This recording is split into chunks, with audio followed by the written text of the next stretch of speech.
हरे राम राम राम हरे हरे, हरे कृष्ण कृष्ण कृष्ण हरे हरे।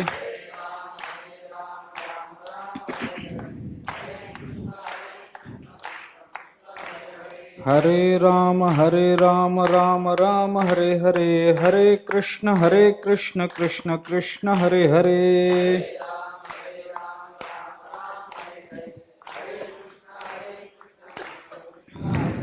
हरे राम राम हरे हरे, हरे कृष्ण कृष्ण कृष्ण हरे हरे।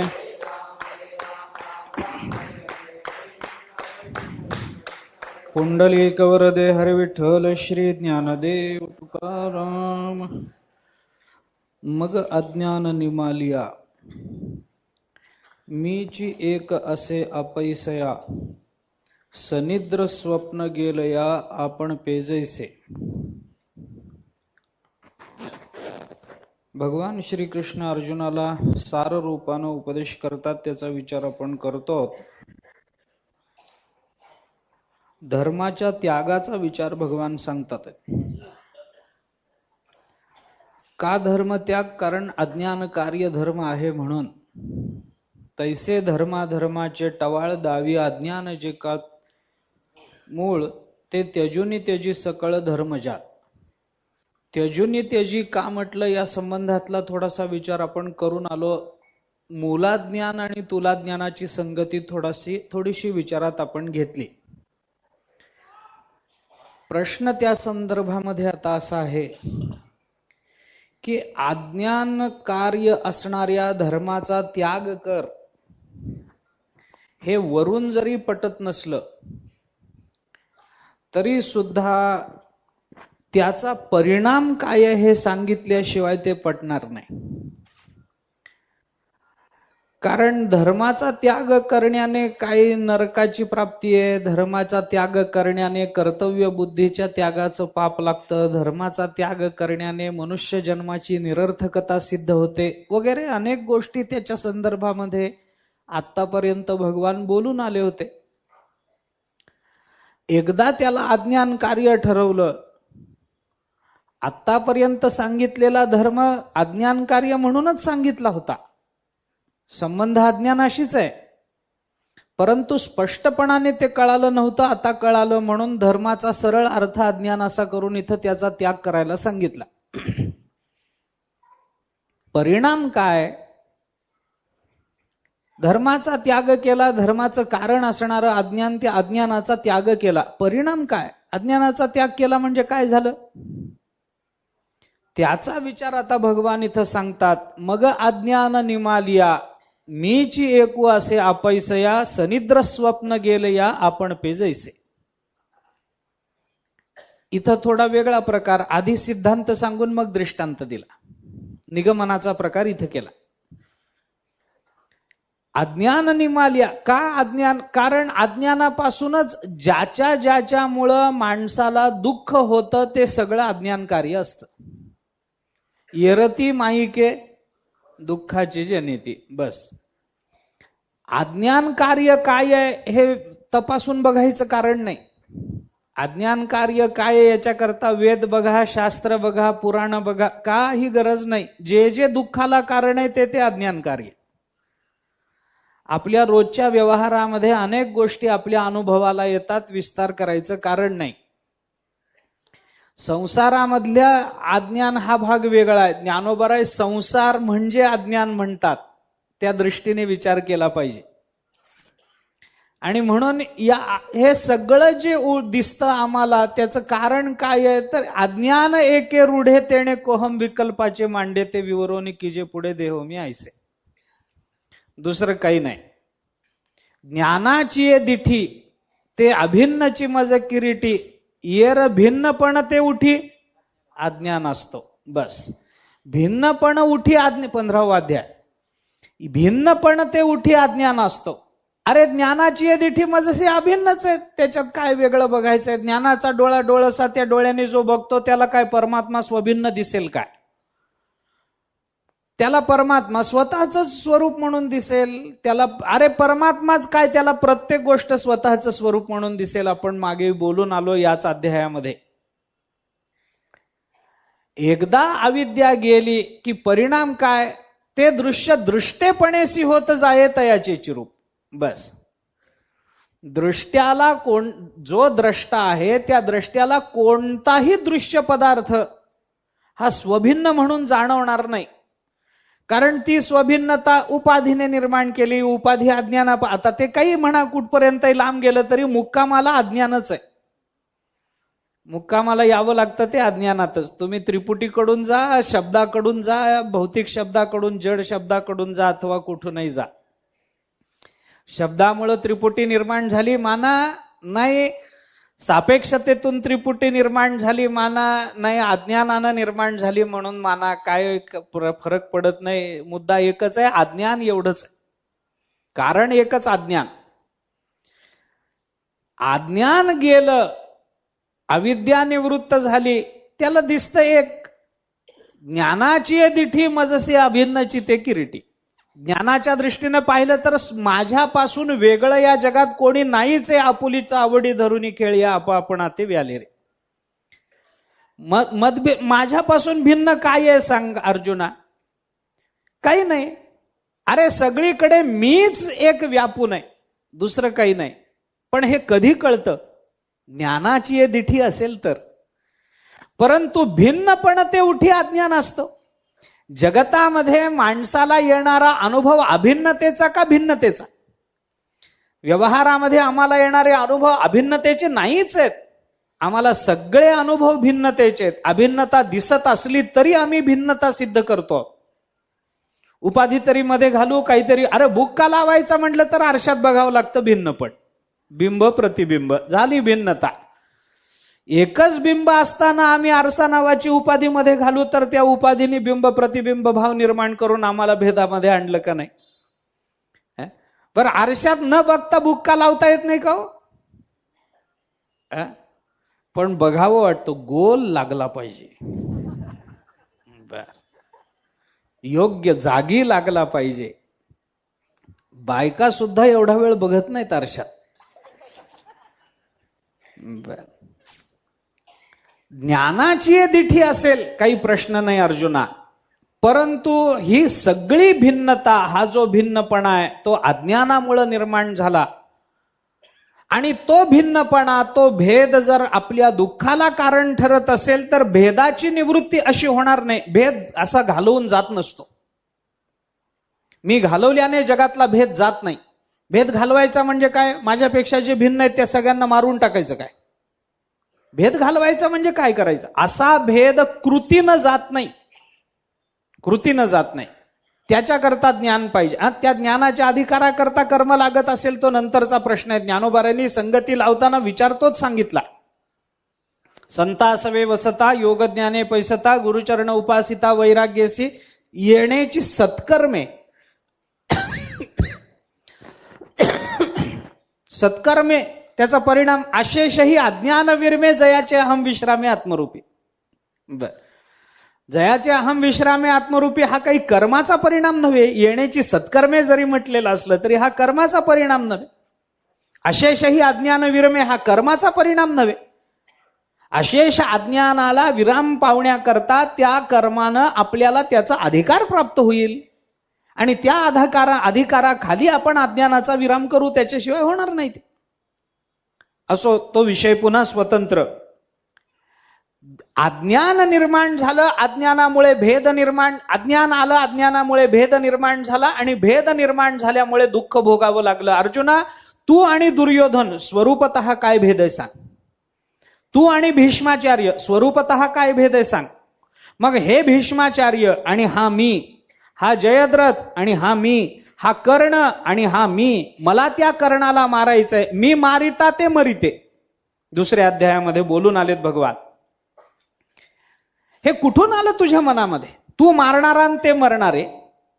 पुन्हा तिथंच काल परवा आपण बोलून आलो तसं, तू न मारलंस तर ते मरणार नाहीत का कधी आयुष्यात? अरे देह कधी ना कधीतरी मरेलच. आणि आत्मा तू मारू नये, मरत नाही. न जायते म्रियते वा कदाचित नायम वगैरे वगैरे. 10 आजो नित्य शाश्वतोयम पुराणो न हन्यते हन्यमाने शरीर. मरत नाही. ते रामायणामध्ये तारेचे हेच प्रश्न आहेत रामचंद्र प्रभूंसमोर. वाली जेव्हा पडला त्यावेळेला तारा समोर आली, ती पतिव्रता. तिचं आणि रामचंद्र प्रभूचं भांडणच झालं तिथं. शब्दानं शब्द वाढला. आता बाई भांडायला उठली म्हणजे रामाचं तरी काय चाललं.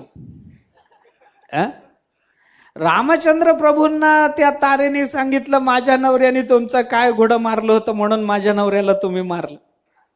त्यामुळे माझ्या मित्राचा शत्रू सुग्रीवाचा शत्रू म्हणून मारलं. बर, सुग्रीवाचा शत्रू म्हणून माझ्या नवऱ्याला मारलं, मान्य आहे. मी नैतिकतेच्या राजनीतीच्या भूमिकेतून बघेन तर ते मान्य होईल, प्रश्न नाही. परंतु तुमचं आणि माझं काय भांडण आहे? ते म्हणाल काही नाही. मग मला काय शिक्षा केली? म्हणजे तुमचा माझा संबंधच नाही, शिक्षा काय? तारा म्हणाली, जर तुमचं माझं भांडण नाही तर मला वैधव्य का दिलं? बोला, मला तुम्ही वैधव्य दिलं, तुमचा माझा काय संबंध? मला दुःख देण्याचा तुम्हाला काय अधिकार आहे? रामचंद्र प्रभू, बरोबर आहे, बरोबर, तुझं म्हणणं बरोबर आहे. तुझं माझं काही भांडण नाही, माझं भांडण तुझ्या नवऱ्याशी. मी तुझ्या नवऱ्याला मारलं, दुःख कुणाला झालं, नवऱ्याला का तुला? रामचंद्र प्रभूंच्या हातून मेल्यामुळे नवऱ्याला दुःख व्हायचं काही कारण नाही, तो तर मुक्त झाला वाली. वैधव्याचं दुःख तारेला भोगावं लागलं. हा, तुला दुःख झालं, बरोबर, मग काय म्हणतेस काय? ती म्हणाली, काही नाही, माझा नवरा मला द्या, माझा नवरा मला जिवंत करून द्या. रामचंद्र प्रभू म्हणाले, तुला जिवंत करून पाहिजे असं म्हणतेस ना नवरा? ती तर्कानं बोलली, युक्तिवादानं बोलली. रामचंद्र प्रभू तत्वतः बोलले. रामचंद्र प्रभूंनी तिला विचारलं, अगं तू ज्याला नवरा म्हणतेस तो नवरा कोण आहे सांग? आत्मा तुझा नवरा का शरीर तुझा नवरा? पतिस्तवायम देहो वा जीवो वा वद तत्वतः. रामचंद्र प्रभू बोलले, देहो वा जीवो वा वद तत्वतः. देहो अचित काष्ठवद राम, ती बोलते नंतर. जीवो नित्यश्चिदात्मक, त्या तारेच्या तोंडात शब्द आहेत, रामायण पहा आपण. अरे हा देह जड आहे आणि जीव नित्य आहे, शाश्वत आहे स्वरूपानं. कुणाला नवरा म्हणतेस? देहाला नवरा म्हणणार असशील तर हे बघ, अजून इथंच पडलंय प्रेत, घेऊन जा, तुझा नवरा काही गेला नाही अजून. देहालाच नवरा म्हणतेस ना, घेऊन जा देह. आत्म्याला नवरा म्हणत असशील तर आत्मा मारू नाही, मरत नाही, तुला विधवा व्हायचं काय कारण? आत्म्याला नवरा म्हणतेस का देहाला नवरा? हाच प्रश्न भगवंताचा अर्जुनाच्या समोर. दुर्योधनादिकांच्या देहाला तू मारणार आहेस का आत्म्याला मारणार आहेस? अरे देहाला न मारताय दुर्योधनन करणं, कधी ना कधीतरी मरतीलच. मग मी मारणारा हे तुझ्या ठिकाणी हा अभिमान घ्यायचं काय कारण आहे? मी आणि ते हा जो भेद तुझ्या ठिकाणी निर्माण झाला त्याला कारण काय? येर भिन्नपण ते उठी अज्ञान असतं, हे त्याचं मुख्य कारण आहे. आणि हे अज्ञान निर्माण झाल्यामुळं तू आणि ते असा भेद निर्माण झाल्यामुळे तुला त्यांनी राज्य घेतल्याचं दुःख आहे, ते तुझ्या समोर युद्धाला उभं राहिल्याचं दुःख आहे, तू त्यांना मारशील असं त्यांना दुःख आहे. अनेक गोष्टी आहेत. यांना मारून आपल्याला राज्य भोगण्यामध्ये काय सुख मिळणार आहे म्हणून तुला दुःख आहे, राज्य मिळाल्यानंतर, युद्धानंतर. मग एवढं दुःख निर्माण झालं कशामुळे? तू आणि ते वेगळे आहेत असं तू मानतोस म्हणून. काढून टाक ह्या मनातला विचार, उपयोग नाही त्याचा. एक अज्ञान जे भिन्नपणा निर्माण करतं ते अज्ञान गेलं, अरे सगळं संपलं अर्जुना. अज्ञान जै समूळ तुटे, भ्रांतीचे मसैरे फिटे. भ्रांतीचा काळीमा, अंधार निवृत्त होतो त्याच्या. परिणाम त्याचा पुढे काय होईल ते सांगितलंय नंतर. मग कर्तृत्व प्रकटे ईश्वराचे किंवा मज ईश्वराचे, 2 पाठ आहेत. अज्ञान समूळ तुटे, भ्रांतीचे मसेरे फिटे. मग अकर्तृत्व प्रकटे मज ईश्वराचे किंवा ईश्वराचे. मग परमात्मा अकर्ता आहे, नित्य आहे, शाश्वत आहे.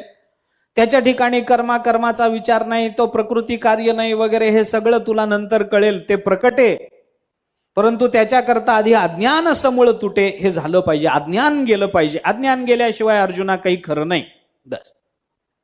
जेणे सप्रपंच अज्ञान जाये एकू मी गोचर होय. बस, कितीतरी ठिकाणी ज्ञानोबारांनी अशा पद्धतीनं अज्ञान निवृत्तीचे परिणाम आपल्या समोर ठेवलेत. अज्ञानानं भिन्नता असं आहे, अज्ञानाचा परिणाम नुसती भिन्नता निर्माण करण्यात नाही. आता हे बोललं तर पटणार नाही, काही ठिकाणी अभेद दाखवणं हे सुद्धा अज्ञान कार्यच आहे. दोनाला एकात आणणं हेही अज्ञानच आहे आणि एकाला दोनात नेणं हेही अज्ञानच आहे. जिथं जिथं भेद पाहिजे तिथं भेदच दिसला पाहिजे आणि जिथं अभेद आहे तिथं अभेदच दिसला पाहिजे. नाही ते आता आपण जे पंचक्लेशाचा विचार करतो त्याच्यामध्ये अभिनिवेश काय आहे? हा काय? अविद्या, अस्मिता. अस्मिता काय आहे? अविद्या, अस्मिता, रागद्वेष आणि अभिनिवेश. अभिनिवेश नाही, अस्मिता काय आहे? अरे देह, तिथं बुद्धी आणि आत्म्याचा विचार आहे. पण मी आपल्याला दुसरा विचार, देह आणि आत्मा हे दोन वेगळे असताना त्यांना एक दाखवणं अज्ञान का ज्ञान हो? देह देहाच्या ठिकाणी मानावा ना आत्मा आत्म्याच्या ठिकाणी मानावा हे ज्ञान आहे का? देह म्हणजेच परमात्मा आहे. देहोहम ऐसे हे कशामुळे? अज्ञान एके रूढे. म्हणजे देह आणि आत्मा यांच्यामध्ये भिन्नता असताना यांच्यात अभेद दाखवणं हा अभेद दर्शनाचा विचारही अज्ञानाचाच आहे. आणि आत्मा एक असताना त्याला भिन्न रूपानं दाखवणं हाही विचार अज्ञानाचाच. अज्ञान काही फक्त भेदच दाखवतं असं समजू नका, ते अभेदही दाखवतं. पण कुठला अभेद मानायचा आणि कुठला नाही हे विचारानं ठरवलं पाहिजे. नाहीतर अज्ञानासारखं फसवणारं या जगात दुसरं कोणी नाही. म्हणून तर माया शब्द आहे. ती कधी आपल्याला गोत्यात आणील सांगता येत नाही. ती कधी आपल्याला विपरीत दर्शन घडवेल सांगता येणार नाही. देह नो हे मी हे सरे उरला उरे विठ्ठल. कळलं पाहिजे, मी म्हणजे देह नाही, मी म्हणजे अमुक नाही, मी म्हणजे तमुक वगैरे वगैरे, मी म्हणजे इंद्रिय नाही. ते आचार्यांचं एक सदाचारानुसंधान म्हणून एक आचार्यांचं प्रकरण, त्या प्रकरणामध्ये आचार्याने हे पुष्कळ मांडलं. पहा आपण हे प्रकरण ग्रंथामध्ये सदाचारानुसंधानामध्ये आचार्याने मी म्हणजे नेमका कोण आहे, त्या शिष्याच्या अंतःकरणातल्या भावना आणि त्याला सद्गुरूंनी दिलेलं उत्तर दोन्ही मांडलंय. मी म्हणजे इंद्रिय नाही, मी म्हणजे बुद्धी नाही, मी म्हणजे मन नाही, मी म्हणजे देह नाही. बस, त्या देहाला स्वतःपासून वेगळंच काढलं पाहिजे. यदि देहम पृथक्कृत्य चिती विश्राम्य तिष्ठसी अधुनैव सुखी शांतो बंधमुक्तो भविष्यस. अष्टावक्र गीतेत त्या अष्टावक्र त्या जनकाचं कथा काल आपण सांगितलं. त्या जनकाला मोठी पीडा निर्माण झाली. हे सगळं झालं, जसं हे तसं ते कळालं. त्याच्यामुळे त्यांना चिंता निर्माण झाली, आता मी मुक्त कधी होईल. एक झालं की दुसरं, मी मुक्त कधी होईल, काय मी उद्धार पावेन, काय कृपा करील, आता कसं होईल माझं, मी मुक्त कधी होईल, मी मुक्त कधी होईल. ते अष्टावक्र मुनी आले पुन्हा त्यांच्या पायावर. आता अष्टावक्र जनक यांची जोडीच आहे. याला प्रश्न पडले की ते येतातच. फक्त प्रश्न जनकासारखा पडला पाहिजे, मग अष्टावक्र भेटतात. कुठंतरी त्यांची कृपा होते. ज्ञानोबरांच्या रूपानं तरी भेटतील, तुकोबरांच्या रूपानं तरी भेटतील, पण गात्याच्या रूपानं भेटतील, पण उत्तर देतात. ते अष्टावक्र आले. पुन्हा त्यांची पूजा करणं, त्यांना उत्थापन देणं, त्यांना उच्च आसनावर बसवणं, अमुक करणं. तर जा, काय म्हणता म्हणे, मी मुक्त कधी होईन सांगा. कधी आता होईल का उद्या होईल का हा चातुर्मास झाल्यावर का पुढचा चातुर्मास झाल्यावर का असे किती चातुर्मास करू म्हणजे मुक्त होईल विचारलं. अष्टावक्र मुनी म्हणाले, मोक्षाचा विचार उद्यावर ढकलता येत नाही बाबा. मग अधुनैव सुखी शांतो बंधमुक्तो भविष्यसी. आत्ता आणि इथं मुक्त झालास म्हणून समज. कधी? यदि देहम पृथक्कृत्य, स्वतःपासून देहाला वेगळं काढशील आणि ज्याच्यापासून देहाला वेगळं काढशील त्याच्या ठिकाणी आपलं चित्त स्थिर करशील. चिती विश्राम्य तिष्ठसी अधुनैव, आत्ता आणि इथं मुक्त झालास म्हणून समज.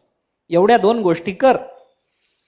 आत्मस्वरूपाच्या चिंतनापासून देहाला देह वेगळा, आत्मा वेगळा. म्हणे आत्मा देहासी आला, येण्याचे विषय भोगीला. ज्ञान का अज्ञान हो? अज्ञानच. पण आत्मा आत्मा याच्या ठाई देखी जे देहीचा देही धर्म देही ते ऐसे देखणे ते पाही आन हाती, हे ज्ञानी आहेत 15व्या अध्यायात. ह्यांना ज्ञानी म्हटलं. आत्मा अरे काय झालं, मूल जन्माला आलं. माणसं म्हणतात आत्मा जन्माला आला. आत्मा जन्माला आला का मूल देह जन्माला आला? आत्मा जन्माला, मग मेला माणूस, त्यांचा आत्मा गेला हो. कुठं गेला हो? आळंदीला गेला का तिरुपतीला गेला का अजून कुठे गेला, हरिद्वारला गेला, कुठे गेला आत्मा? देश काळ वस्तू भेद मावळला आत्मा निर्वाळला विश्वाकार. जाणार कुठं, जायला जागा कुठं बोला. त्यांचा आत्मा गेला. गेला बिचाऱ्याचा आत्मा गेला, जात नाही. कुठं जाईल जाऊन जाऊन? मग आपण सांगतो ना अनेक वेळेला, मग श्रद्धांजली व्हायची वेळ, त्यांच्या आत्म्याला शांती लाभो. आत्म्याला शांतीची गरज नाही, तो स्वभावताच शांत आहे. त्याला आपण म्हणल्यानं शांती लाभत नाही. पण माणसं दे ठोक बोलतात त्या स्मशानामध्ये. तिथं तर वक्तृत्वाला एवढा ऊत येतो. कीर्तनात एवढा ऊत येत नाही, प्रवचनात एवढं बोला वाटत नाही, पण ती जागाच इतकी पवित्र असते. हो हो हो. मग ते कसे होते, ते अमुकच कसे होते, त्यांनी उपकारच कसे केले होते, ते रागवतच कसे नव्हते, त्यांना असंच आवडच ही कशी होती, ती कशी होती, अमुक काय तमुक काय, 100 गोष्टी. मग शेवटी ते आज आपल्याला सोडून गेले. त्यांच्या आत्म्याला शांती लाभो. लाभत नाही. कारण का? कारण आत्मा म्हणजेच शांत आहे. आत्म्याला काय वेगळी शांती कुठून बाहेरून मिळणार? त्याचं स्वरूपच शांत आहे. त्याला काय शांती? पण माणसं म्हणतात की नाही, देह जन्माला आला की आत्मा जन्माला आला, देह पडला की आत्मा गेला. आत्म्याचं येणं जाणं देहावर आरोपित करणारे अज्ञानीच म्हटले पाहिजे. पण देह आणि आत्मा हे दोन वेगळे असून या दोघांना एक दाखवणं, यांच्यात अभेद दाखवणं, हेही अज्ञानाचंच काम आहे. आणि स्वरूपतः मी आणि परमात्मा एक असताना मला स्वतःला परमात्म्यापासून देहोहम ऐसे असं म्हणून वेगळं काढणं, हेही अज्ञानाचंच काम आहे. येर भिन्नपण ते उठे अज्ञान असतं. म्हणून ते अज्ञान गेलं पाहिजे अर्जुना. कसं जाणार, काय कर, त्याचा परिणाम काय होईल? तेथ अज्ञान सरोनी जाय आणि यजिता यजन हे ठाये आत्मसमरसी नाये अवभृती. 9व्या अध्यायामध्ये भगवान बोलतात अज्ञान निघून गेल्याचा परिणाम. आत्मा कितीतरी उदाहरणं महाराज, एक उदाहरण आहे असं समजू नका, अनेक अनेक ठिकाण. परिणाम काय होतो? ज्ञानोबाराय म्हणतात मीची एकू असे अपैसया. हा त्याचा परिणाम आहे. बस. ते अज्ञान आता फिटले, माझे दृष्टत्व मज भेटले, निजबिंबी एकवटले. है ना? निजबिंबी एकवटले. काय? प्रतिबिंब जैसे. प्रतिबिंब निजबिंबी एकवटले तैसे अज्ञान जर गेलं तर काय होईल? अज्ञान आता फिटले, माझे दृष्टत्व मज भेटले. अरे मी द्रष्टा आहे. या जगात द्रष्टा कोण? द्रष्टा एक आत्मा. म्हणून तर त्याला स्वयंप्रकाशी म्हणायचं, म्हणून तर त्याला एक म्हणायचं, म्हणून तर त्याच्या संबंधानं बाकीचे सगळे विषय येतात. कारण का? तो एक द्रष्टा आहे. त्याला पाहणारा दुसरा कोणी नाही. जो जो आत्म्याला पाहिल तो आत्माच होईल. बस. आत्मस्वरूपाचं चिंतन करणारा आत्मस्वरूपालाच प्राप्त होईल. ब्रह्मविद ब्रह्मएव भवती, उपनिषदाच्या भाषेत. ब्रह्मविद ब्रह्म जाणणारा ब्रह्मच होतो. ब्रह्म जाणणारा वेगळा राहून ब्रह्म जाणूच शकत नाही. अरे तोच दृष्टा कुणाला पाहतो? स्वतःलाच पाहतो. बस. दृष्टेपणेसी होत जाये तयाचे चिरूप. तो दुसऱ्याला बघू शकत नाही. आत्मा कुणाला बघेल? आत्म्यालाच पाहिल. जो आत्मस्वरूप झाला तो काय पाहिल? आत्माच पाहिल. तो दुसरं काही पाहू शकणार नाही. तेच ज्ञानोबारा इथं बोलतात. काय होईल? ज्ञानोबारायांचं बोलणं स्पष्ट आहे. मग अज्ञान निमालिया मीची एकू असे अपैसया. हे त्याचं कारण ज्ञानोबारायांनी सांगितलं. मीच एक. मग आता मी एक उरलो म्हणजे माझ्या शिवाय जे जे काही आत्तापर्यंत अज्ञानाने मी मानत आलो होतो ते सगळंच गेलं. त्या सगळ्याचा नाश झाला, सगळ्याचा बाद झाला. चेलिया आपुले ज्ञान, जैसे नाहीची होय स्वप्न, तैसे स्फुरते त्रिभुवन, तया त्रिभुवन वावो झाले. 15व्या अध्यायातलं चिंतन आहे, पुन्हा तिथंच आहे. 15व्या अध्यायात फार आहे, कारण संसाराचं सगळं काम तिथंच आहे. 15व्यातच आहे सगळा संसार. त्यामुळे अज्ञान कार्य संसार असल्यामुळे अज्ञानाचं वर्णन 15व्या अध्यायात जास्त आहे. चैलिया आपुले ज्ञान, जैसे नाहीची होय स्वप्न, बस तैसे स्फुरते तया त्रिभुवन वावो झाले. तो एकदा तिथं झाला, बस त्याला वावो. आता तो त्रिभुवन त्याच्याकरता नाही. आता त्या त्रिभुवनाचा विचार करायचं कारण नाही. त्याला जगच राहिलं नाही, स्वभिन्न पदार्थच राहिला नाही. हे अज्ञान गेल्याचा परिणाम काय होईल? मीची एकू असे अपैसे. अज्ञान निमालिया, मीची एक असे. एक पण आहेच आहे, ते निर्माण होत नाही. एक असे अपैसया, ते आहेच आहे आधीपासून. एकटा मी आधीपासून आहेच आहे. तो नाही अशी परिस्थिती कधीच नव्हती. आत्मा नाही, परमात्मा नाही अशी स्थिती जगाच्या पाठीवर कधीच आली नाही. तो आहेच आहे. फक्त तो जो आहे तो ज्या कारणाने दिसत नाही ते सगळं गेलं पाहिजे. कारण त्या कारणाने अज्ञानाने दिसत नाही. मग त्याच्या निवृत्ती करता काय करा? ज्ञानाची प्राप्ती करा. त्याच्याकरता कर्म करा, त्याच्याकरता योग, त्याच्याकरता उपासना, त्याच्याकरता हे करा ते करा. आता इथं जी भूमिका ज्ञानोबारायांनी घेतली, अज्ञान निमालिया मीची एक असे अपैसे. अज्ञान गेलं की मी एक आहेच आहे. वर आलेला पडदा फक्त त्या अज्ञानाचा दूर करायचा आहे. वरची बाभळी दूर करायची, वरचं शेवाळ दूर करायचंय. आत पाणी नव्यानं निर्माण करावं लागतं का? आहेच आहे ते पाणी आधीच. पण ज्या शेवाळ साचल्यामुळे ते पाणी दिसत नव्हतं, ते प्रतिबंध दूर केले पाहिजे. त्याच्याकरता हाताचं काम आहे, ते दूर करा. ते आधीपासून बाबुळी, ते ज्ञानोबारांनी सांगितलं. ती हातानं एकदा फेडली, ती एकदा हातानं दूर केली की आत पाणी सिद्धच आहे. 10व्या अध्यायात तो विचार येऊन गेलाय, मी सिद्धच आहे. अरे आतमध्ये असे जमिनीच्या पोटामध्ये धन आधीपासूनच आहे. वरची माती दूर करायला पाहिजे. माती दूर केली की धन निर्माण होतं का आधीपासून असतं? धन आधीपासूनच आहे. ते काही कोणी निर्माण करून देत नाही. तुम्ही वरची माती काढा, वरचे दगड काढा, अमुक करा, तमुक करा. नुसतं ते आहे एवढं म्हणल्याने ते आपल्याला मिळत नसतं. विवेक चूडामणीमध्ये म्हटलंय आचार्य, आप्तोक्तिम खननम तथोपरिशीलापाकर्षणम स्वीकृतिम निक्षेप समपेक्षते नहि बहिः शब्दैस्तु निर्गच्छति तद्वद ब्रह्मविदोपदेश मनन ध्यानाधिभिर्लभ्यते माया कार्य तिरोहितम स्वममलम तत्वम न दुर्युक्तिभिः. विवेक चूडामणीमध्ये सुरुवातीला जमिनीमध्ये धन आहे, ते धन बाहेर ये असं म्हणल्याने येतं काय? ते म्हणतात बाबा असं की ते रात्री येऊन मी येऊ का म्हणून 3दा विचारतं म्हणे. आपण घाबरून काही बोलत नाही म्हणून ते बाहेरच्या बाहेर जातं म्हणे. त्याच्यामुळे ह्याच्या पुढे आता कोणी येऊ का म्हणलं की येच म्हणायचं, ये बस.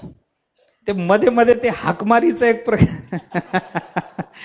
येऊ का ये म्हणलं की ती घरात येऊन नाश करते म्हणे. काय कुठून गैरसमज आणि गैरकल्पना निर्माण होतात, परमात्मा जाणे. असो, ते धन आहेच आहे, पण त्याला काही अपेक्षा आहे. त्याला काही अपेक्षा आहे. काय करावं लागतं? ते धन आहे हे पहिल्यांदा कुणीतरी पायाळू माणसानं सांगावं लागतं. आप्तोक्तिम, आप्त उक्ती पाहिजे त्याच्याकरता. कुणीतरी जो सदैव आणि पायाळाला दिव्यांजन होई डोळा जो कोणी आहे, तो पाताळ आवल्या धन जो पाहतो, तो त्यांनी अहो तुमच्या घरामध्ये इथं धन आहे बरं का, ते बघा, काढा. मग धन आहे म्हणल्याबरोबर ते तिथं हात जोडून बाबा बाहेर ये असं म्हणल्याने धन बाहेर येईल काय? नाही. आप्त उक्ती झाली, धन आहे हे कळालं, मग खननम, तिथं खणावं लागेल. तथोपरी शिलापाकर्षणम, वर असलेल्या शिळा, त्याच्यावरचे दगड ते दूर करावे लागतील. त्यानंतर त्या खड्ड्यामध्ये उतरून ते स्वीकृतिम, ते बाहेर काढून घ्यावं लागेल. निक्षेप स्वीकृतिम निक्षेप, हा त्याचा निक्षेप करावा लागेल, तिथून ते बाहेर काढावं लागेल. समप नाही बहिः शब्दैस्तु निर्गच्छति, शब्दानं केवळ बाहेर ये म्हणल्याने ते धन बाहेर येणार नाही. त्याला खनन करावं लागेल, दगड काढावे लागतील, आत उतरावं लागेल, त्याचा निक्षेप करावा लागेल. एवढ्या सगळ्या अपेक्षा आहेत त्याच्याकरता. त्या पद्धतीनं परमात्मा या सगळ्या मायाकार्य असणाऱ्या या मायेच्या मागे हा परमात्मा लपलेलाच आहे. स्वमायेचे आडवस्त्र लावून एकला खेळवी सूत्र. स्वतःच्या मायेचं वस्त्र लावून तो परमात्मा आडवा लपलाच आहे. माया कार्याने तो तिरोहित झालाच आहे. उपाधी माझी गुप्त चैतन्य असे सर्वगत. उपाधीच्या मागे तो लपलेलाच आहे. त्याच्याकरता त्याला बाहेर काढायचं असेल तर त्याच्याकरता मग काय करावं लागेल? तद्वत ब्रह्मविदोपदेश. जो कोणी ब्रह्मविद महात्मा आहे, कोणी सद्गुरू आहेत, त्यांचा काही उपदेश ग्रहण करावा लागेल. तत्वमसी महावाक्याचा अर्थ लक्षात घ्यावा लागेल त्यांच्या मुखातून. मग त्यात ते ऐकल्यानंतर मनन ध्यानाधिभीर लभ्यते. ते ध्यानानं मननानं बस तत्वम पदार्थ शोधनानं अत्यंत अंतरंग साधनानं मग ते परमतत्व आपल्याला कळेल, आपल्याला त्याची प्रत्यभिज्ञा होईल. माया कार्य तिरोहितम स्वममलम तत्वम न दुर्युक्ती. निर्मल असणारं ते आत्मतत्व केवळ दुर्युक्तीनं दुष्तर्कानं किंवा कोणीतरी काहीतरी सांगण्यानं प्राप्त होत नाही. त्याच्याकरता माया कार्यानं तिरोहित म्हणजे झाकलं गेलेलं जे आत्मचे हे आहे, आत्मा जो आहे, स्वरूप जे आहे, ते असं नुसतं शब्दानं कळणार नाही. देव आहे म्हटलं की देव कळाला काय? तुकाराम महाराज म्हणतात देव आहे सुकाळ देशी, अभाग्यासी दुर्भिक्ष. काय करता त्याला? देव सगळीकडे व्यापून आहे, पण अभागी माणसाला त्याचं दुर्भिक्षच आहे. अरे भगवान म्हणतात ज्ञानेश्वरीमध्ये, मी जगेशी सन्मुख परी जगची मज विनमुख. अरे हे कैचे कर्म आड आले जे मीची नाही म्हणते. भगवानच बोलतात ना, अर्जुना या लोकांचं कोणतं कर्म आडवं आलं की बाबा देवच नाही म्हणतात या जगतामध्ये. देवच नाही, मीच नाही म्हणती. कोणतं पाप यांचं आडवं आलं की माझं अस्तित्व नाकारतात. देव आहे एवढ्या पदानं ते कळणार नाही. त्याच्याकरता हे सगळं का हे बोलणं चालू आहे? ज्ञानोबारायची भो चेलिया आपुले ज्ञान जैसे नाहीचे होय स्वप्न तैसे तया स्फुरते त्रिभुवन वावो झाले. अरे स्फुरते त्रिभुवन वावो झाले, सगळं गेलं, सगळं संपलं. मग काय राहिलं? मीची एक असे. आपला मुद्दा इथे आहे. असे तो आहेच आहे, त्याला उत्पन्न करायचं नाहीये. तो आहे याची फक्त जाणीव करून घ्यायची आहे. म्हणून ज्ञान कर्म अमुक तमुक ही जी साधनं वेदांत सांगतो ना, अहो ज्ञानानं परमात्मा प्राप्त होतो हे मुळात वेदांताला मान्यच नाही. आता ही पुन्हा एक अजून गोंधळ अडचणच आहे. ज्ञानानं परमात्मा प्राप्त होतो कुणी सांगितलं? खोटी गोष्ट आहे. मग ज्ञाने विणे के उपाय करूचे हे काय? ज्ञानोबराय काय वेडे होते काय? ज्ञानादेव तू कैवल्यम म्हणणार उपनिषद काय वेडं होतं काय?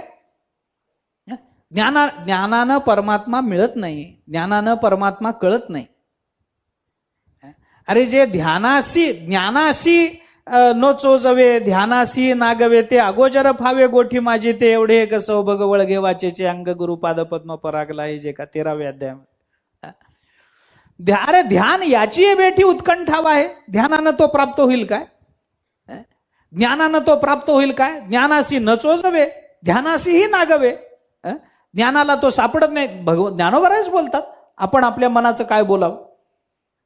मग ज्ञानाचा विचार. मग हे कशा करता? अज्ञान निमालिया मीची एक असे अपैसे हे कशा करता? मग ज्ञानानं जर परमात्मा प्राप्ती नाहीच आहे तर मग हे कशाला?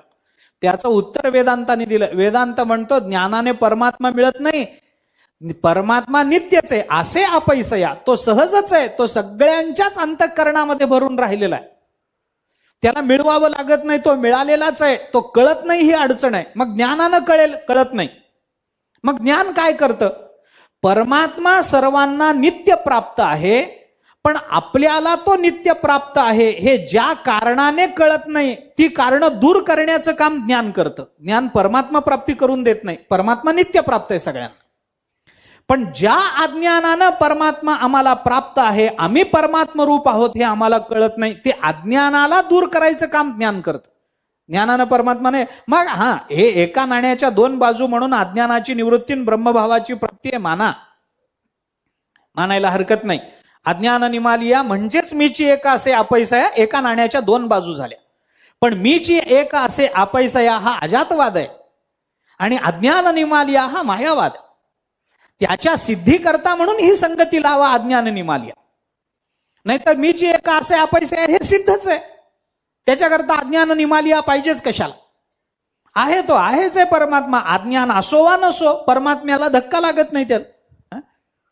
अज्ञान असलं काय नसलं काय. अज्ञान नसणाऱ्यांनाही परमात्मा आहेच आहे, अज्ञान असणाऱ्यांनाही परमात्मा आहेच आहे. परमात्मा नसता तर अज्ञान झालंच नसतं. चला पुढे अजून एक बोलतो, पटणार नाही माझी भूमिका. परमात्मा जगामध्ये नसता तर अज्ञान तरी कसं झालं असतं हो जीवाला. तुझिया सत्तेने वेदासी बोलणे, चाले हे शरीर कोणाची सत्ते, म्या बोलविल्या वेदू बोले. हे जर सगळी जबाबदारी परमात्मा घेतो, झाडाचं पान त्याच्या सत्तेने हलतं, आपल्या पापण्या त्याच्या सत्तेने हलतात, या जगतातलं चलनवलन त्याच्या सत्तेने होतं, मग अज्ञान कुणाच्या सत्तेने झालं. कुणावर देता जबाबदारी. अज्ञान असणाऱ्यांनाही परमात्मा आहे कळत नाही, भाग वेगळा. अज्ञान गेलेल्यांना परमात्मा आहे हे कळतं, तो भाग वेगळा. दोन्ही भूमिका आपण लक्षात घ्या. याच्या करता म्हणून एक असे अपैसया हे सिद्धच आहे. निधानाची सिद्ध किरीटी तो सिद्धच आहे, प्रश्न नाही त्याचा. परंतु ते जे सिद्ध आहे त्या न कळण्याचा जो प्रतिबंध आहे, तो प्रतिबंध दूर होण्याकरता अर्जुना अज्ञान निमालिया हे झालं पाहिजे. अज्ञान गेलं पाहिजे. अज्ञान गेलं मग पुढची गोष्ट सहज आहे, पुढं काही होईल ते होईल. आता हा सिद्धांत झाला. हा सिद्धांत झाला की परमात्मा एक नित्य आहे, शाश्वत आहे, पण अज्ञानानं तो कळत नाही. म्हणून अज्ञान एक निमालिया. म्हणून अज्ञान एक निमालिया एका अंशामध्ये विचार करा, आणि मीची एका असे अपैसे या नाण्याची दुसरी बाजू म्हणून विचार करा. वेदांत आपल्याला सांगतो. पण ते न्यायशास्त्रावर या दोन्हीकडे शंका आहेत. न्यायशास्त्रामध्ये नैयायिकांनी या दोन्ही भूमिकांवर शंका घेतली. ते थोडं विचित्र काम आहे. अज्ञान निमालिया असं जर तुम्हाला म्हणायचं असेल तर आम्हाला ते पटत नाही. का पटत नाही? अगदी सामान्य शंका आहेत नैयायिकांनी घेतलेल्या. त्यांचं म्हणणं असं, अज्ञान निमालिया असं अज्ञान गेलं असं जर तुम्ही म्हणता, काय अज्ञान निमालिया असं जे तुम्ही म्हणता, आमची त्याच्यावर शंका. काय शंका बाबा? हे जे निमालेलं अज्ञान, गेलेलं जे अज्ञान तुम्ही मानता, ते अज्ञान खरं का खोटं? एक काहीतरी उत्तर द्याल की नाही? कोणी खरं म्हणेल, कोणी खोटं म्हणेल. चला खरं म्हणणारे कोण कोण आहेत त्यांचा पक्ष आधी पाहू. हे जे अज्ञान गेलं ते खरं का खोटं? खरं.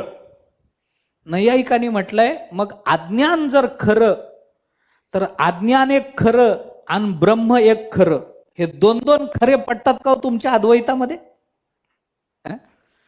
अज्ञानाला खरं मानून तुम्ही बसणार असाल तर ब्रह्मसत्यत्वाला काय उपयोग, काय त्याला किंमत राहील? परमात्मा एकटाच सत्य. सत्य तू सत्य तू सत्य तू विठ्ठला. दुसरं कोणी सत्य आम्ही मानायला तयार नाही. लटिके ते साच दाविले अचळ पीडित असे काळ किती म्हणून असेल प्रश्न नाही. पण जगतात सत्य काय? आब्रह्मस्तंभ पर्यंतम सर्व मायामयम जगत सत्यम सत्यम पुनः सत्यम हरिर्नामैव केवलम ते असेल. पण सत्य एक आहे परमात्मा. बाकी ब्रह्मदेवापासून मुंगीपर्यंत सगळं असत्य माया कार्यच आहे. किंवा हा ब्रह्मस्तंभ पर्यंतम सर्व मायामयम जगत, सगळं जग माया कार्य. काय सत्य या जगतामध्ये? सत्य काय? ब्रह्म सत्यम जगन्मिथ्या जीवो ब्रह्मैव नापरा. सगळा विचार सांगायचं कारण नाही. वेदांताचा मूलभूत सिद्धांत काय सांगतो? ब्रह्म एक. मग तुम्ही अज्ञानाला सत्य म्हणता, दोन दोन सत्य चालत नाहीत. मग दुसरा विचार करा. मग निमालेलं जे अज्ञान आहे ते खरं का खोटं? खरं म्हणलात की दोन दोन खरे होतात, चालत नाहीत. मग खरं का खोटं? खोटं म्हणा. नैयायिक म्हणतात अज्ञान खोटं ना. मग मला एक सांगा, जर अज्ञान खोटच आहे तर खोट्या पदार्थ निमालिया हे म्हणणं बरोबर आहे का? खोट्या पदार्थाची निवृत्ती करता कशी तुम्ही? खोट्या पदार्थाचा बाध होईल का? खोट्या पदार्थाची निवृत्ती होईल का? खोटा पदार्थ नष्ट होईल का? होणार नाही. जर ते तुम्ही खोटच आहे असं म्हणता, अज्ञान नाहीच असं जर तुमचं म्हणणं आहे, खोटच जर आहे, तर ते निमालिया हा शब्द तुम्हाला वापरायचं कारण काय? ते अज्ञान निवृत्त झालं असं म्हणायचं कारण काय? आता एक आपण रोज वर्तमानपत्रात वाचतो, कुठल्या तरी रस्त्यावर कुठंतरी एक अपघात झाला, त्याच्यात 2 माणसं मेली, त्याच्यात 4 माणसं मेली, ते परवा मोठा अपघात झाला, ते गाड्या वाहून गेल्या पुरामध्ये, जीवितहानी झाली बाबा, माणसं मेली. मग त्यांची नावं, पत्ते, गाव, अमुक तमुक, ते असं तसं अमुक तमुक काय जे आपण वाचतो. आता आपण इतके फिरतो महाराज मंडळी, रोज रस्त्यावरच आयुष्य आहे आपलं, सकाळ संध्याकाळ फिरणं आहे, काल्यासाठी फिरणं रात्रभर आणि रात्रीच्या कीर्तना करता फिरणं दिवसभर, रस्त्यावरच आहे जीवन.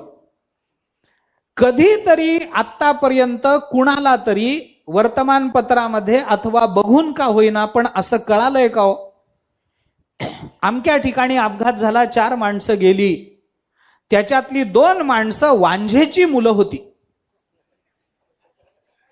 आहे कुठं ऐकलंय? वांझेचं मूल का मरत नाही? वांझेच्या मुलाची निवृत्ती का होत नाही? कारण ते नाही म्हणून, त्याचा अत्यंत अभाव आहे, त्यात ते नाही म्हणून. मग नसलेला पदार्थ, नसलेली व्यक्ती जर कधीच मरणार नाही, तर तुम्ही म्हणता अज्ञान नाही, तर निमालिया कसं? शंका आहेत, बरोबर आहेत ना शंका? जर आहे म्हटलं तर ब्रह्माबरोबर सत्य होईल, आणि नाही म्हटलं तर त्याची निवृत्ती होणार नाही. पटलं? पटलं. आम्हाला सगळंच पटतं, पटलंच पाहिजे. ज्या ज्या वेळेला जे जे सांगावं ते ते त्या त्या वेळेला पट. सांख्य सांगितलं पटतं, सत्कार्यवाद पटला. आरंभवाद सांगितला, आरंभवाद पटला. असत्कार्यवादही पटतो, सत्कार्यवादही पटतो. नंतर सांगितलेला विवर्तवादही तेवढाच पटतो जेवढा सत्कार्यवाद पटतो. बर, आम्हाला पटतं सगळंच. तीच तर अडचण आहे मुख्य. सगळंच कळणं ही सुद्धा अडचणच आहे हो. बर, मग त्यांना असं सांगितलं, हे अज्ञान निमालिया हे बोलण्यापुरतं आहे हो. मग खरं काय आहे? ब्रह्मभावाची प्राप्ती होणं हे खरं आहे. ब्रह्मभावाची प्राप्ती होणं हे खरं. मीची एक असे म्हणून, या मीची, मला हे का सांगायचंय आपल्याला मुद्दाम, मीची एक असे आपैसया, या असे पदातून ज्ञानोबारायांनी नैयायिकांचं खंडनच केलं एका अर्थाने त्या विचाराचं. म्हणून मी हे सांगतो, ब्रह्मभावाच्या प्राप्तीला, प्राप्ती म्हणण्यासारखं काय? ब्रह्मभावाची प्राप्ती होईल काय? कुणी त्या नैयायिकांना म्हणालं, नाही हो, ते अविद्या निवृत्तीचा विचार करू नका तुम्ही, ब्रह्मभावाच्या प्राप्तीला आम्ही महत्व देतो, ब्रह्मभाव प्राप्ती होणं याला महत्व देतो. नैयायिकांनी लगेच प्रश्न विचारला, ब्रह्मभावाची प्राप्ती व्हायची असेल तर आत्ता ब्रह्मभाव प्राप्त नाही काय तुम्हाला? आत्ता ब्रह्मभाव प्राप्त आहे का नाही? आम्हाला कळत नसेल हा आमचा दोष आहे, अज्ञान आहे, हा वेगळा प्रश्न आहे, पण आहे का नाही? वस्तू आहे का नाही हे महत्वाचं आहे. ती कळाली का न कळाली हा नंतरचा प्रश्न आहे. न कळाल्यामुळे नाही असं वाटत असेल, पण परोक्षत्वानं का होईना आहे हे माहिती आहे का नाही?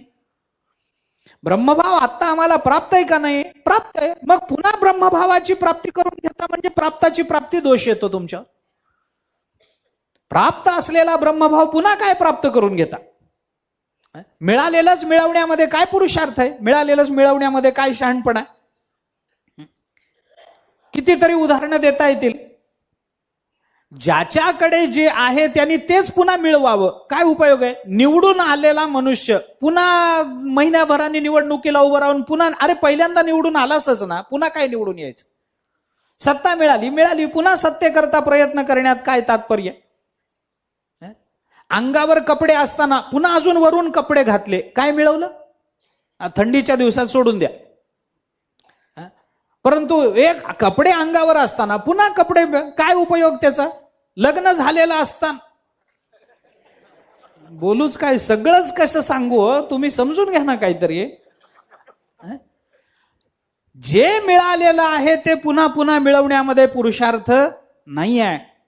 जे मिळालेलं आहे त्याच्या प्राप्तीमध्ये कोणतंही कर्तृत्व सिद्ध होत नाही, त्याच्यामध्ये कोणताही शहाणपणा मानला जात नाही जगतामध्ये. मग ब्रह्मभाव नित्य प्राप्त असताना तुम्ही पुन्हा ब्रह्मभावाच्या प्राप्ती करता धडपड करता, काय शहाणपणा, काय पुरुषार्थ त्याच्यामध्ये? मिळालेलंच मिळवण्यात तुम्ही प्रयत्न खूप करा, पण नवीन मिळालं का काही तुम्हाला? अपूर्वता आहे का त्या काही मध्ये? माणसाने प्रयत्न करावेत, न मिळवलेल्या मिळवण्यामध्ये करावेत.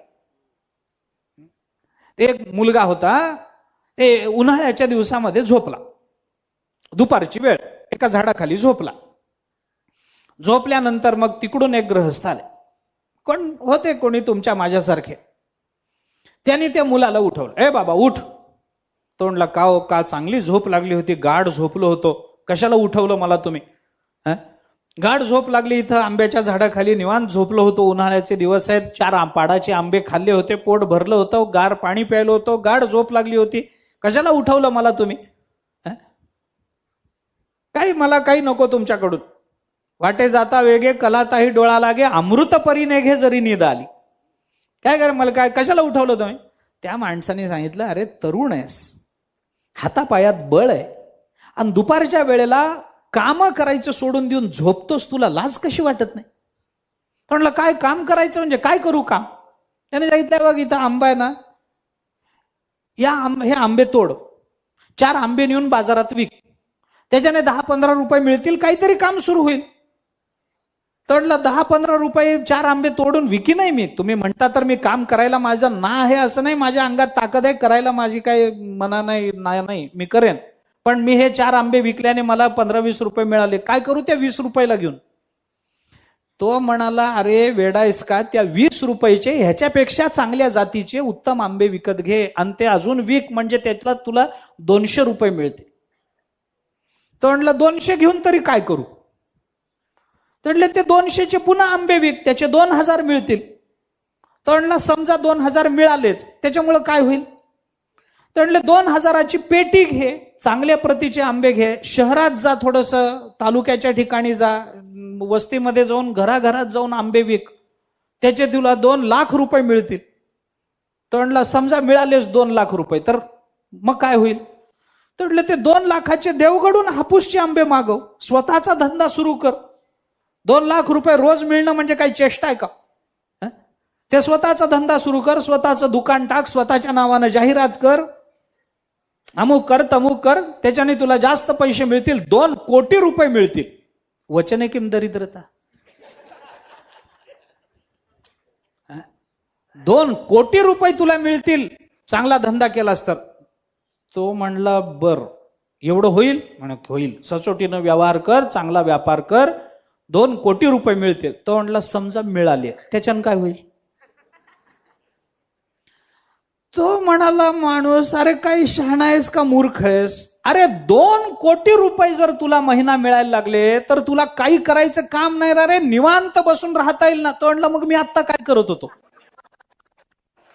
आत्ता मी जे करतो आहे ते एवढं, तेच जर एवढं सगळं करायचं असेल तर एवढा व्यापार करू कशाला? 4 आंबे खाऊन सुखानं झोपलोच होतो की मी. 2 कोटी रुपये मिळूनही सुखानं झोपायचं.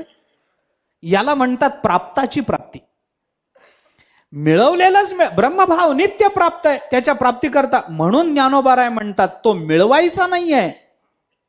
मीची एक असे अपैसया, असे हा शब्द नैयायिकांच्या या विरोधाचं खंडन करण्याकरता विचारात घ्या. असे अपैसया, प्राप्ती नाहीये त्याची, आहे नित्य आहे, तुमच्या जवळच आहे, नव्यानं निर्माण होणारा नाही, उत्पन्न होणारा नाही. मीची एक असे अपैसया. कशा पद्धतीनं? ज्ञानोबाराने त्याला दृष्टांत दिला, सनिद्र स्वप्न गेलया आपण पेजैसे. स्वप्नाचा दृष्टांत देऊन ज्ञानोबाराय बोलता. आता इथेही 1-2 शंका आहेत माझ्या. गौडपादाचार्यांनी कारिकेमध्ये त्या शंका पूर्वपक्ष म्हणून उपस्थित केल्या आहेत, म्हणून सांगतो. स्वप्न संबंधानं कारिकेमध्ये दुसरं जे प्रकरण आहे, वैतथ्य प्रकरण, त्या प्रकरणामध्ये या शंका आल्या आहेत. गौडपादाचार्य म्हणजे जगद्गुरु शंकराचार्यांचे आजे गुरु आहेत, गुरूंचे गुरु आहेत. त्यांनी मांडोक्य उपनिषदावर काही कारिका, त्या कारिकांवर आचार्यांचं भाष्यही आहे. सनिद्र स्वप्न गेलया आपण पेजैसे, हा दृष्टांत ज्ञानोबारांनी दिला. या संबंधामध्ये 1-2 गोष्टी महत्वाच्या आहेत म्हणून बोलतो. कोणी म्हणेल अस्वप्न गेलं, कसं गेलं? सनिद्र गेलं. म्हणजे पूर्णतः जागृतीमध्ये तो आला. झोपेसह स्वप्न गेलं. कारण स्वप्न गेल्यानंतरही कदाचित निद्रा राहण्याची शक्यता.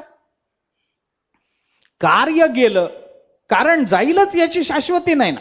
स्वप्न हे कार्य आहे, त्याला कारण निद्रा. स्वप्नाचे कारण निद्रा. ज्ञानोबा बोलतो स्वप्नाला कारण निद्रा आहे. स्वप्न तिचं कार्य जर असेल तर कार्य निवृत्ती झाली, पण कारण निवृत्ती होईल याची शाश्वती नाही. म्हणून ज्ञानोबा म्हणतात सनिद्र स्वप्न गेले. सनिद्र झोपेसह स्वप्न गेलं पाहिजे. म्हणजे काय? जाग होणं म्हणजे असं जाग होणं पाहिजे की पुन्हा झोप न लागली पाहिजे. तर त्याला जाग होणं. आम्ही शाळेत होतो ना, तेव्हा आम्हाला ते सकाळी पाठांतर होतं म्हणून सकाळी लवकर उठायचं. ते सकाळी लवकर उठायचं म्हणून रात्री लवकर झोपायचं.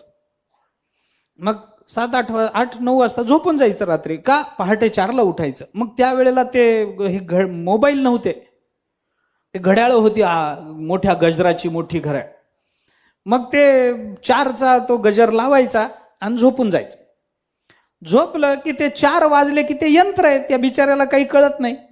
गाढ झोपलाय असू दे, एक अर्ध्या तासानं उशिरा वाजू असं घड्याळ म्हणत नाही. ते 9 वाजले की 9च म्हणतं, 4 वाजले की 4च म्हणतं. विषय किती रंगला तरी 9 वाजायचे वाजतीलच की नाही?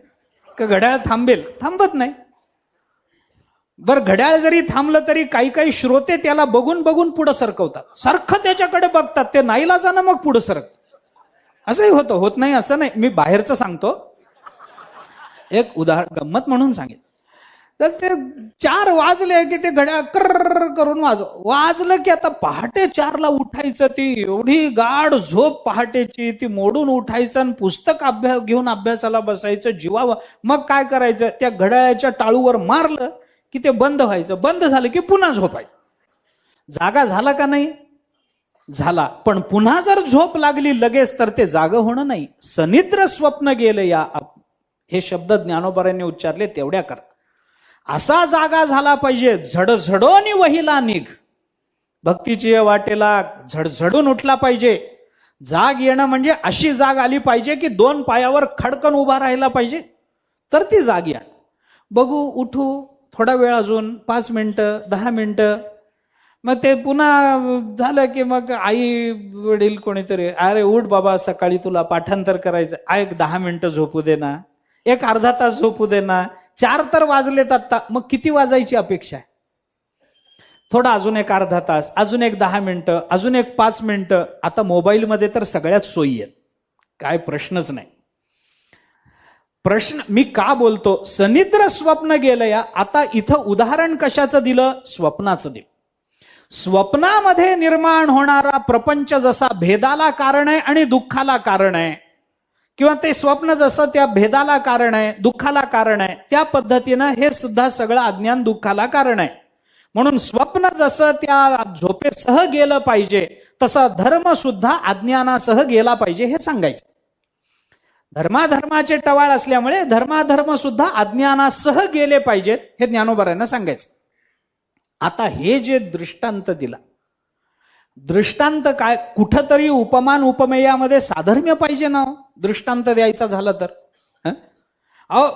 दोरीवर सर्पभ्रम निर्माण होण्याकरता सुद्धा साधर्म्याची आवश्यकता आहे की नाही? दोन्हीमध्ये दृष्टांत द्यायचा, काही साधर्म्य पाहिजे. मग स्वप्न कशाला म्हटलं? निद्रा कशाला म्हटलं? स्वप्नाचा संबंध लावला धर्माशी आणि निद्रेचा संबंध लावला अज्ञानाशी. सनिद्र स्वप्न गेलं या. धर्म अज्ञानासह निवृत्त झाला पाहिजे हे म्हणणं आहे. स्वप्नाचं उदाहरण ज्ञानोबांनी का दिलं? मागेही 2दा येऊन गेलंय, आता मी पुन्हा मागे जाऊन तेच बोलत नाही. कारण त्याचं हे आहे की स्वप्नातले पदार्थ हे जसे आपल्याला तत्कालामध्ये आनंद देणारे वा दुःख देणारे असतात, तसे धर्माधर्म सुद्धा तत्कालातच आनंद वा दुःख देणारे असतात. म्हणून धर्माला स्वप्नाची उपमा दिली, दृष्टांत दिला. तेवढ्या पुरताच त्याचा विचार करा. निद्रिता चेवो नये तव स्वप्न साच होल आहे, रज्जू नेणता सापाभिहे विस्मो कवड. झोपलेला जोपर्यंत जागा होत नाही तोपर्यंत त्याला स्वप्न सत्य का मिथ्या हो? तोपर्यंत त्याला स्वप्न सत्यच आहे. जैसे स्वप्ना माझी देखिजे का स्वप्नीचे साच आपजे. मग चेवनिया पाहिजे तव काही नाही हे नंतर झालं. चेवनिया पाहिजे ते नंतर झालं. जाग झाल्यानंतर. चेवनिया म्हणजे जाग होऊन. चेव हा शब्द मराठवाड्यातला आहे. चेव हा इकडं नाही, कुठं पश्चिम महाराष्ट्रामध्ये कोकणामध्ये वगैरे चेव हा शब्द वापरत नाहीत. भांडण करताना वापरतात. आमच्याकडे चेव हा शब्द जाग या अर्थाने मराठवाड्यामध्ये. आपेगावचे संस्कार आहेत ज्ञानोबरांना. आम्ही म्हणणारच की हो ज्ञानोबर आहे मराठवाड्यातले म्हणून. आमचा अभिमान आहे शेवटी काही झालं तरी. का हो काकड्याला आला नाही, चेवच आला नाही हो महाराज. आता चेव आल्याशिवाय काकडाही होत नाही. त्याला काय करता. चेवनिया पाहिजे तव काही नाही. अविद्येची आणि दाग घोरत होता बदबदा तो स्वरुद्धी प्रबुद्धा चेई लाकी. चेव चेई लाके. जोपर्यंत तो स्वप्नातून जागा होत नाही तोपर्यंत त्याला स्वप्न सत्यच आहे. निद्रिता चेवो नये तो स्वप्न साचवलाय. जागा होत नाही तोपर्यंत त्याला स्वप्न सत्यच आहे. तेवढ्या पुरतं उदाहरण तेवढ्या करता दे. आता निद्रा आणि स्वप्न याच्यामध्ये आपण तुला विद्या आणि मुला विद्येचा विचार केला. मला मुद्दा इथं मांडायचा आहे. गंमत काय आहे, जागृती आणि स्वप्न किंवा निद्रा आणि स्वप्न जे काही आहे या अवस्था संपल्या पाहिजेत हे ज्ञानोबरायांचं दृष्टांतातलं म्हणणं आहे. थोडं मी फक्त एक शंका आत्ता मांडतो, जास्त विस्तार करत नाही. काय केलं पाहिजे? प्रातिभासिक अवस्था जशी गेली पाहिजे तशी व्यावहारिक अवस्थाही गेली पाहिजे. कारण व्यावहारिक अवस्थेला जन्म देणारं अज्ञान आहे आणि प्रातिभासिक अवस्थेला जन्म देणारा धर्म आहे. आपल्याला या विचाराच्या संगतीत आत्ता घ्या. थोडी वेदांताची चर्चा करा. प्रातिभासिक अवस्थेला जन्म देणारा धर्म आहे आणि व्यावहारिक अवस्थेला जन्म देणारा अज्ञान आहे. मग अज्ञान धर्मासह अज्ञान गेलं पाहिजे म्हणजे प्रतिभासासह व्यवहार गेला पाहिजे. आणि याच्याकरता उदाहरण काय दिलं? स्वप्न गेलं पाहिजे. शंका त्याच्यावर ही आहे की स्वप्नातला पदार्थ आणि जागृतीतला पदार्थ या दोन पदार्थांना एक मानायचं का वेगळं मानायचं? ज्ञानोबारांनी काय म्हटलंय? सनिद्र स्वप्न गेले या आपण पेजैसे. झोपेतून जागा झालेला मनुष्य स्वतःला पाहतो, तो एकटाच तिथं उरतो. मी जागा झालो, मला कळलं हे स्वप्न नाही वगैरे कळलं, मीच आहे, मग माझं घर आहे, मामूक आहे, मी इथं झोपलो, मी तिथं झोपलो हे कळालं. परंतु ही अवस्था सुद्धा सत्य आहे असं म्हणता येणार नाही. स्वप्नाचा दृष्टांत का द्यावा ज्ञानोबारायांनी? कारण स्वप्नातून जागृतीमध्ये आल्यानंतर जागृती तरी काय खरी आहे? कारण त्या जागृतीतून पुन्हा स्वप्नात जायचंच आहे, पुन्हा झोप लागणारच आहे. आज सकाळी मी उठलो याचा अर्थ रात्री पुन्हा झोपणारच नाही का? झोपण्याची शक्यता आहेच की नाही? रात्र व्हायचाच अवकाश आहे. प्रवचन संपलं, घरी गेलो, काय 2 घास खाल्ले किंवा आधी खाल्ले असतील, वळकटीवर अंग टाकलं की बस संपलं, ढाराढूर पंढरपूर. पुन्हा सकाळीच काय जाग यायची ती येईल, जर देवाची कृपा झाली तर. फारच कृपा झाली तर.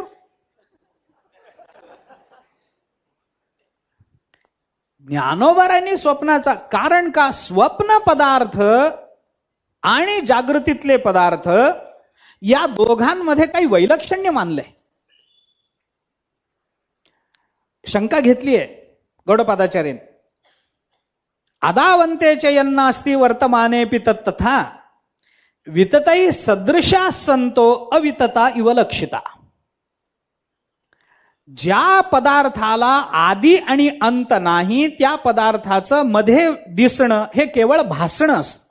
येर मध्ये जे प्रतिभासे.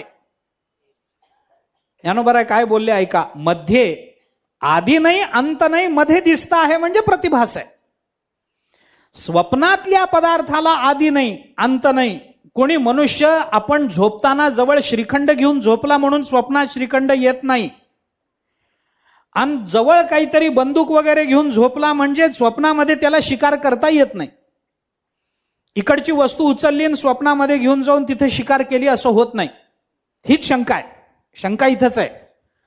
त्याने सांगितलं स्वप्नातला जो पदार्थ आहे, हा स्वप्नातला पदार्थ हा व्यवहारोपयोगी नाही म्हणून त्याला मिथ्यात्व आहे. व्यावहारिक पदार्थ व्यवहाराला उपयुक्त आहे म्हणून त्याला मिथ्यात्व देऊ नका. स्वप्नातला दृष्टांत देता कशाला? तुम्हाला जर व्यवहारासह प्रतिभास निवृत्त करायचा असेल तर व्यवहार आणि प्रतिभासामध्ये वैलक्षण्य आहे. दोन्हीचा स्वभाव एक नाही की जेणेकरून याच्याबरोबर ते जावं, असं होणार नाही. मग स्वप्नातला दृष्टांत का दिला अशी शंका जर येईल तर त्याला उत्तर आहे. उत्तर सांगतो, थोडासा विस्तार होईल त्याचा.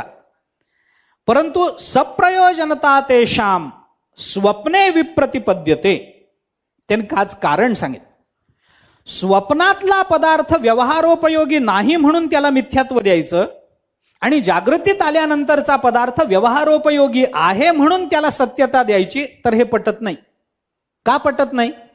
त्याचं कारण सांगताना त्यांनी असं सांगितलं की स्वप्नातला आणि जागृतीतल्या पदार्थामध्ये व्यवहारोपयोगित्व असणं किंवा नसणं एवढंच वैलक्षण्य मानून तुम्हाला चालणार नाही. उलट हे वैलक्षण्य नाही, उलट ही समानता आहे. कशी समानता आहे? त्यांनी सांगितलं व्यवहारातला पदार्थ व्यवहारोपयोगी आहे, तो व्यवहारातच आहे का स्वप्नातही व्यवहारोपयोगी आहे? ऐका, आता हे जरा कळायला अवघड जाईल, सोपं थोडंसं बोलतो. आम्हाला व्यवहारामध्ये जो एक पदार्थ आहे तो आम्हाला स्वप्नात उपयोगी पडणार आहे का व्यवहारात उपयोगी पडणार आहे? व्यवहारात. आणि स्वप्नातला पदार्थ स्वप्नात उपयोगी पडणार आहे का जाग झाल्यावर काही मिळणार आहे? स्वप्नापुरतेच मर्यादा. याला जर व्यवहारापुरती उपयुक्तता आहे तर स्वप्न पदार्थांना स्वप्नापुरती उपयुक्तता आहेच की नाही? स्वप्नामध्ये एखाद्या माणसाला भूक लागली आणि स्वप्नामध्ये जेवला, स्वप्नातच पोट भरेल की भरणार नाही? भरेल. स्वप्नात. जागृतीत आल्यानंतर मग बायकोला म्हणेल पानवाड, ते नंतर आहे. स्वप्नातला पदार्थ तुम्हाला जागृतीत घेऊन येऊ शकत नाही आणि जागृतीतला पदार्थ स्वप्नात घेऊन जाऊ शकत नाही. असं सांगतात की कोणी एक मोठा मनुष्य होता, मोठं दुकान होतं. एके दिवशी झोपला, दुकानामध्ये जेवण करून आला, दुकानात झोपला. झोपल्यावर स्वप्न पडलं त्याच्या जवळून कोणी 2 वर्षापूर्वी 1000 रुपये उसने नेले होते. तो स्वप्नामध्ये 1000 रुपये परत करायला आला. स्वप्नात ते देणेकऱ्यांनी 1000 रुपये 100-100च्या 10 नोटा मोजून याच्या हातात दिल्या. याने मोजून घेतल्या. बरं झालं रे, राब रे, बरकत रे करून 1, 2, 3, 4, 5 नोटा मोजल्या 100च्या. किती झाले? 500 रुपये मोजून झाले. तेवढ्यात तो ज्या दुकानात झोपला होता त्या दुकानाच्या दारामध्ये पोस्टमन आला आणि पोस्टमननी सांगितलं मालकाला उठवा, मनी ऑर्डर आली. मुनीम म्हणाला आत्ताच झोपलेत, मी सही करून. नाही चालणार नाही, त्यांच्या नावाने त्यांची सही लागेल. मालक उठा. त्यांनी उठवलं तर रागावला. तेव्हा 500 रुपये मोजून झाले होते, 500 मोजायचे राहिले होते. तर मालक उठा. तो रागावून जोडला, का रे मूर्खा, मला कशाला उठवलं? म्हणे अहो मनी ऑर्डर आली. किती रुपयाची आहे? म्हटलं 15 रुपयाची. तो म्हणला मूर्ख माणसा, तुझ्या 15 रुपयापोटी माझे 485 गेले. ते 500 मोजून घ्यायचे राहिले होते ना, मोजून घ्यायचे राहिले. ते तुझ्या 15 रुपयामुळे माझे एवढं नुकसान झालं, आता तुझ्या पगारातून कट करी. तो मुनीम हुशार होता. अशा माणसाला मुनीम चांगलेच मिळतात. देव इतका कृपाळू आहे महाराज, तो बरोबर सांगड घालून देतो. तो मुनीम हुशार. त्या मुनिमानं सांगितलं ठीक आहे, तुम्ही आधी सही करून मनी ऑर्डर ताब्यात घ्या, उरलेल्या 485चं काय करायचं बघू. ते 15 रुपये घेतले, माझे गेले, माझे 485 गेले, तुझ्या पगारातून कापून घेत. मुनीम म्हणाला मी तुमचा मुनीम आहे, माझं काम काय? गेलेलं मांडून ठेवायचं आणि आलेलं मांडून ठेवायचं. जमा खर्चाची नोंद करणं हे माझं काम आहे. तुम्ही 485 गेले म्हणून म्हणताना माझ्या नावावर त्याची नोंद करीन माझ्या खात्यावर, माझ्या पगारातून कापून घ्या. पण 500 रुपये तुम्ही मोजून घेतले होते की नाही? हा घेतले होते. मग ते द्या, मला मांडून ठेवायचे. देईल का आता? का स्वप्नातला पदार्थ जागृतीत येत नाही, जागृतीतला पदार्थ स्वप्नात जाणार नाही. मग दोन्ही पदार्थांना जर त्या सत्तेची मर्यादा आहे तर हे सामान्य दोन्हीच्या ठिकाणी वैलक्षण्य मानायची का एकरूपता मानायची? जर एकरूपता मानायची असेल तर मग म्हणूनच स्वप्न पदार्थ वास्तवात येत नाहीत म्हणून मिथ्या आहेत, तर वास्तवातले पदार्थ स्वप्नात जात नाहीत म्हणून त्यालाही मिथ्या. म्हणून त्याच्या सहनिवृत्ती करा हे ज्ञानोबाराय बोलतात. त्या निवृत्तीचा परिणाम आणखीन काय होईल, अज्ञान गेल्यानंतर आणखीन काय होईल याचा विचार ज्ञानोबाराय पुढे सांगतात. राहिलेला विचार उद्याला पाहू. पुंडलिक वरदा हरी विठ्ठल. श्री ज्ञानदेव तुकाराम